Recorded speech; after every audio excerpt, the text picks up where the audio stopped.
Church in the Wild podcast. You'll be hearing the words from worship from Sunday, January 4th, 2026, where we welcome our first guest speaker for the month, Lynn Galliano, who will lead us in a Reiki-inspired winter journey meditation. If you want to find out more about Church in the Wild and all of our upcoming events and programs, just go to churchinthewild.org. Thanks for listening. Dead Stars by Limón. Out here, there's a bowing, even the trees are doing. Winter's icy hand at the back of all of us. Black bark, slick yellow leaves, a kind of stillness that feels so mute, it's almost in another year. I am a hearth of spiders these days, a nest of trying. We point out the stars that make Orion as we take out the trash, the rolling containers, a song of suburban thunder. It's almost romantic as we adjust the waxy blue recycling bin until you say, man, we should really learn some new constellations.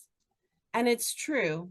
We keep forgetting about Antlia, Centaurus, Draco, Lacerta, Hydra, Lyra, and Lynx. But mostly we're forgetting we're dead stars too. My mouth is full of dust, and I wish to reclaim the rising, to lean in the spotlight of streetlight with you, towards what's larger within us, toward how we were born. Look, we are not unspectacular things. We've come this far, survived this much. What would happen if we decided to survive more, to love harder?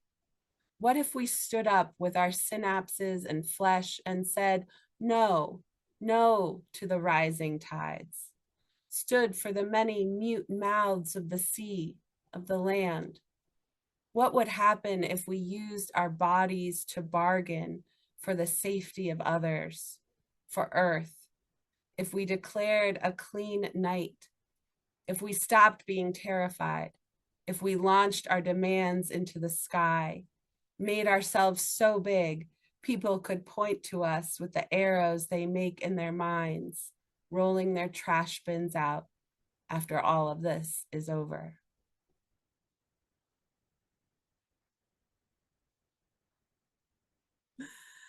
I'm going to introduce our guest speaker now, Lynn Galliano. We are so grateful to have you here. Lynn is a board-certified behavior analyst based in San Francisco Bay Area. Send us some of that warm sun. And she serves as Chief Clinical Officer of Behavioral Therapy, providing clinical leadership and oversight for services supporting children and adults with developmental disabilities. Sounds incredible work. And in addition to that, Lynn is a certified Reiki master practitioner who offers guided meditation and Reiki instructions to friends and family, and she volunteers with She Recovers Foundation, supporting women across all pathways of recovery. Lynn is a wife, a mother, and a grandmother, and values meaningful travel with her family and ongoing personal and spiritual growth. And we are so grateful to have you with us. I'm going to turn it right over to you, Lynn. Thank you. Thank you, Corey. It's funny, I'm looking out my window and it's been raining for days, so there's no sun coming at you from sunny California. It's been really, really cold here. Thanks for having me. Thanks for inviting me. Just to kind of introduce myself a little bit, I come to Church in the Wild via first Kenneth McIntosh, who introduced me to Ellen Santa and Anam Cara books, who introduced me to Corey. So that's kind of how I ended up with you all. And I'm really grateful for the opportunity to share something that I think is fun and relaxing and meaningful. And I hope that you find the same. So let me switch my screen here just so I will be reading somewhat from a script, but I'm going to tell you guys all what to expect. so that nothing will be surprising and hopefully it'll all be very comfortable for you. So, just to start with the land acknowledgement, I live on the traditional territory of the Bay Miwok people, and I'm very grateful for this land where I live. Um, I think that maybe just we could kind of start with just a minute of taking some deep breaths and kind of settling in, getting ourselves grounded. And then I'm going to talk a little bit about what we're going to do. So I'm just going to like close my eyes and invite you to do the same if that's comfortable for you. And just let everything that we did earlier in the day, anything that's weighing on us, anything that we're worried about in the future, kind of drop away for now and just take some breaths.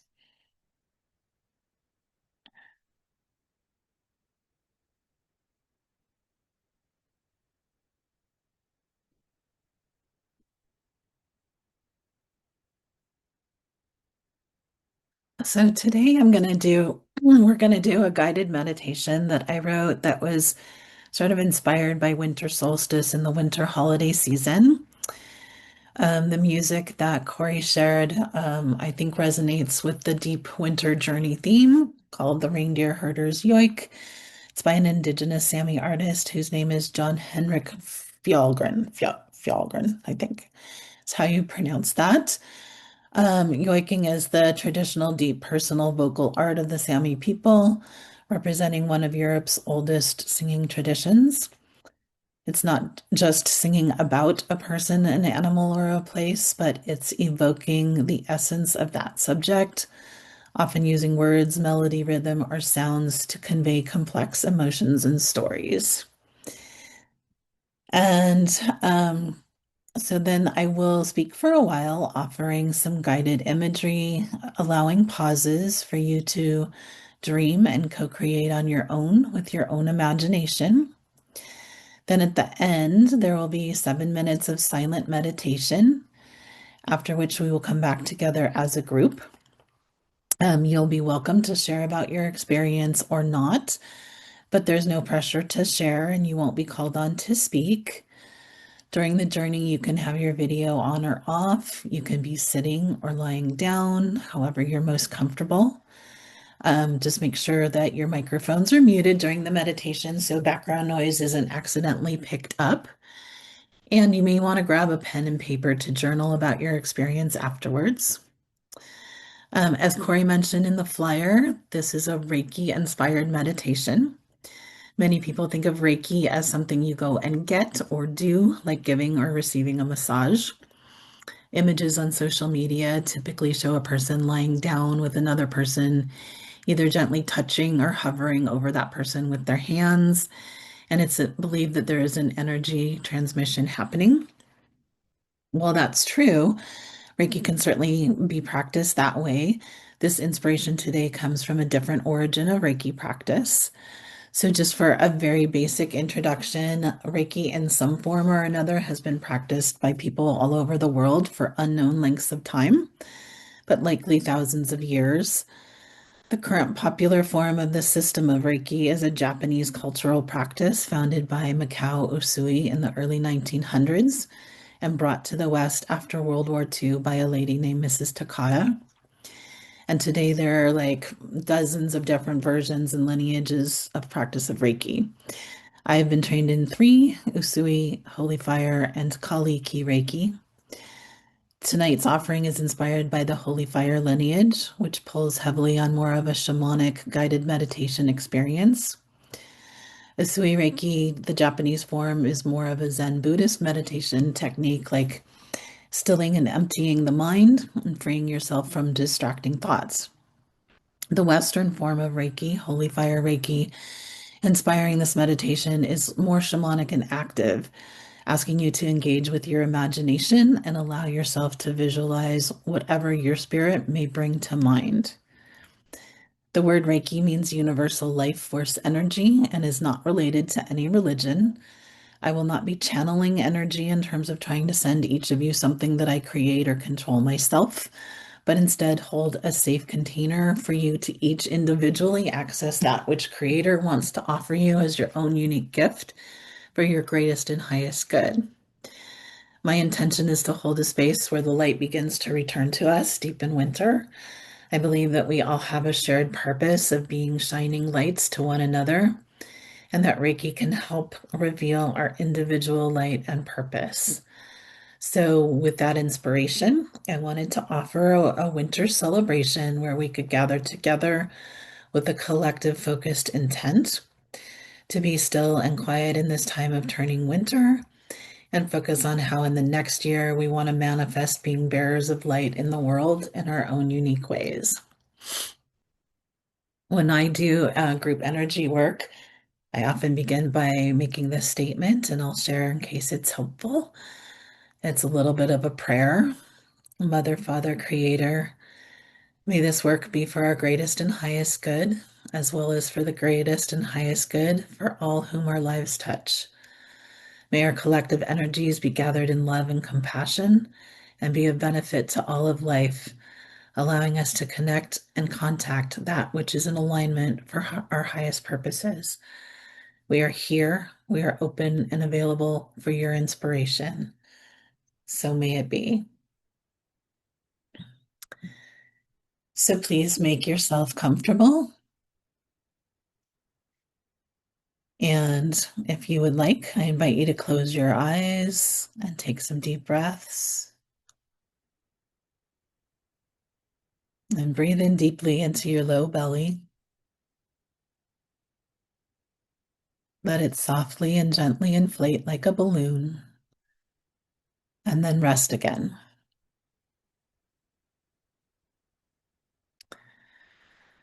With your eyes gently closed, you feel your muscles relax, tension drop from your brow, from your jaw, from your shoulders, from your solar plexus. Just being and just experiencing your breath.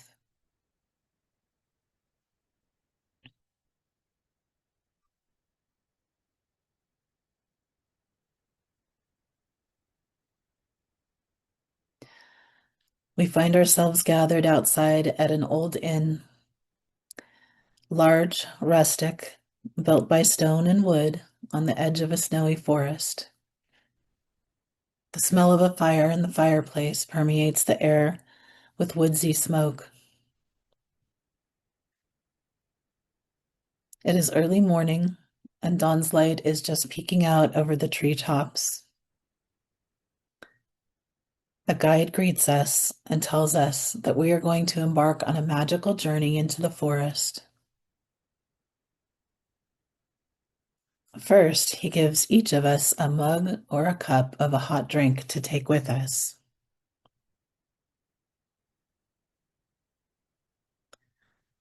You notice that your cup has a marking on it. Each cup's marking is different than the other's cups. What symbol do you see on your cup? What drink is steaming in your cup to keep you warm on this journey?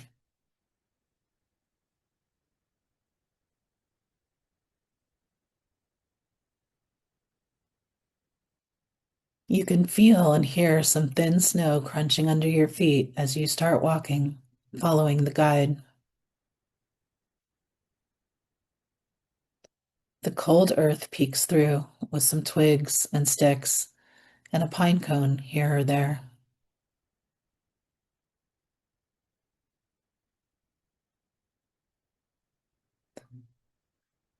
Once you get to the edge of the forest, there are individual sleighs that are lined up waiting.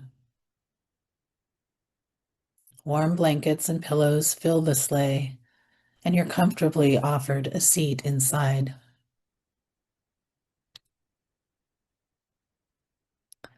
Your sleigh is connected to a reindeer who looks at you from her side and makes a connection that says, "You are welcome here."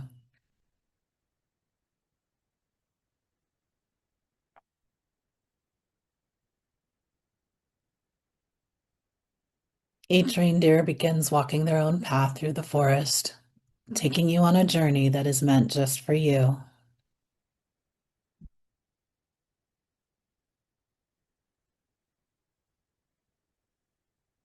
You can feel the crisp wind across your face, but you're plenty warm in your coat and blankets, and you have your warm drink to nourish you on this ride.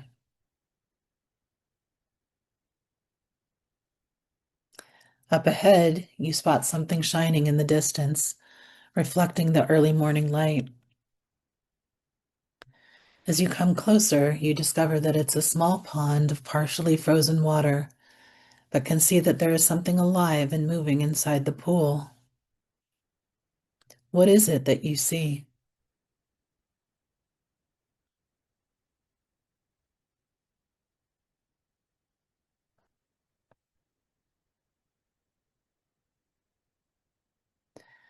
The sleigh moves forward, and you come to a new section of the forest where you notice some different plants and trees around you.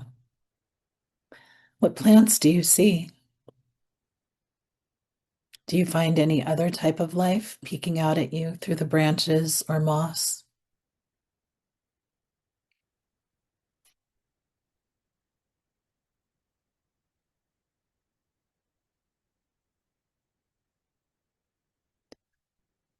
The sleigh moves on.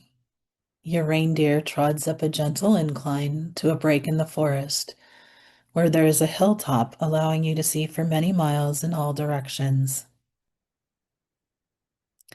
Your gaze is turned to the rising of the sunlight, now fully streaming across the tops of the trees and glistening on the glints of snow. From your right, a woman dressed in colorful robes approaches you. Her head is hooded. It's hard to see her face. Is she young? Old? Who is this person?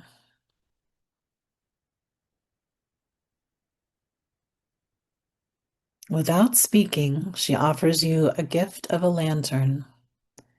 And as soon as you take it from her, the candle lights within on its own, bringing warmth and glow to the sleigh. You look deeply into the flame and can feel all the old challenges and worries of the past year melting away.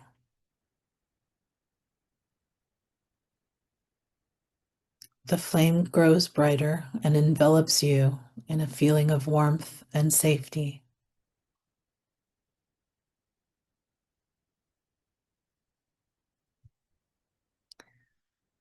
You feel completely at one with the flickering of the light and continue for some time to be absorbed and enchanted by the flame.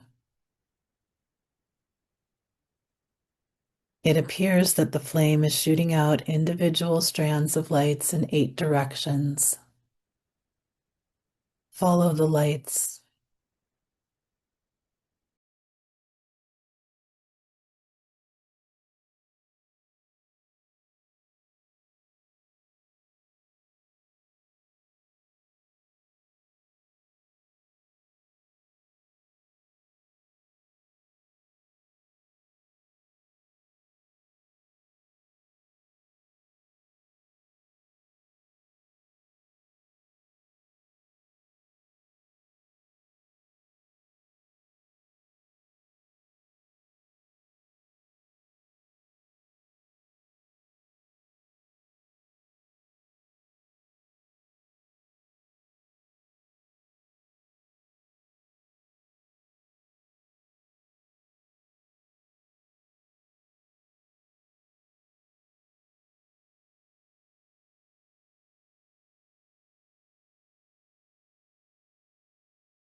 A drift of wind blows by your face, bringing you back to yourself in the sleigh. You look up to thank the woman who brought you the lantern, but she is nowhere to be seen. As you come back into yourself and into the present moment, you notice that you've been mysteriously and quietly returned to the gathering place at the inn, where the others are also arriving. The guide welcomes you back and points to the door where you can go inside and relax by the fire. You stretch your arms and legs, wiggle your fingers and toes, and feel refreshed and renewed and ready to bring forth the light that you found within you when you were deep in the forest.